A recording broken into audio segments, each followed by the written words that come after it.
Okay, so we are going to now organise the items from the first worksheet from lesson 1. But this can apply to any work you want to present at Key Stage 3.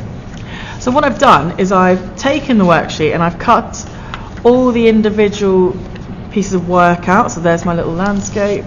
I've got some photographs.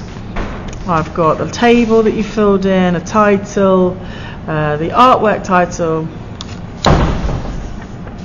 the fact box, and this that should have been labelled with background, middle ground, foreground. But before we stick anything down, I'm going to put those to one side. Before we stick anything down, we want to do something to the background. Now at GCSE we have students who do like a watercolour base maybe, or whatever. But what I've done, and I've selected a couple of these sort of green and black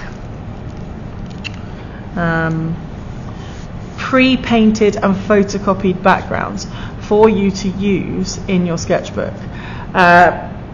I've photocopied them, I've ripped them up, and I've put them in a box. So you just need to choose which pieces you want to use. Now, it might be that we actually use 3. In fact, do I want to do that? Or do I want to put that there? Yeah, I think that's what I'm going to do. I'm going to leave this one here. So I'm going to use these 2 pieces of paper and I'm going to stick them down. And then I'll come back and I'll show you what we're going to do next. Okay, so I've stuck these down. What you might notice is that there was actually a really nice right angle there. Oh, you can't see. There was a nice right angle here, so I thought it lent itself to be used in the corner of the page. If you've just got one like this, what I don't want to see is this perfectly cut edge just floating in the middle. Use the edge of the page, line it up. You can go this way, whichever way. Now, let's start assembling our page. So I've got a title, The Renaissance there. Probably going to put some examples of Renaissance artwork there. Let's see. Let's lay it out and see what happens. Then I've got my facts that you will have written out. I did not, but some facts there. I've then got this labelled diagram, some more facts, and then my landscape.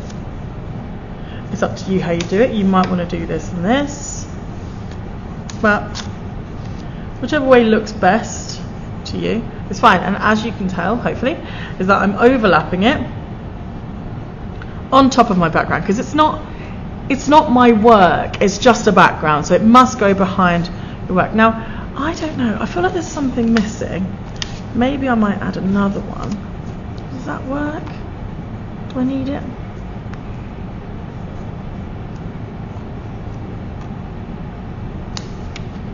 See, I'm getting fussy now.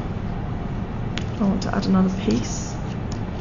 Yeah, give me a second. I'm going to come back, arrange and come back. Okay, so I've actually added 2 more pieces because I felt like it needed to break up the page a little bit more. And I'm going to put this one here and this one here.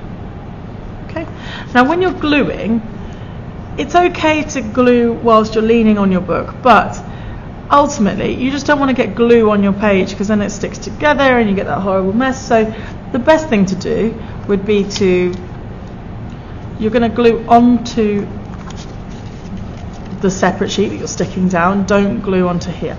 And ideally you'd have something to lean on, okay, that can get glue on it, a scrap piece of paper or the bits you've cut out from. That's absolutely fine,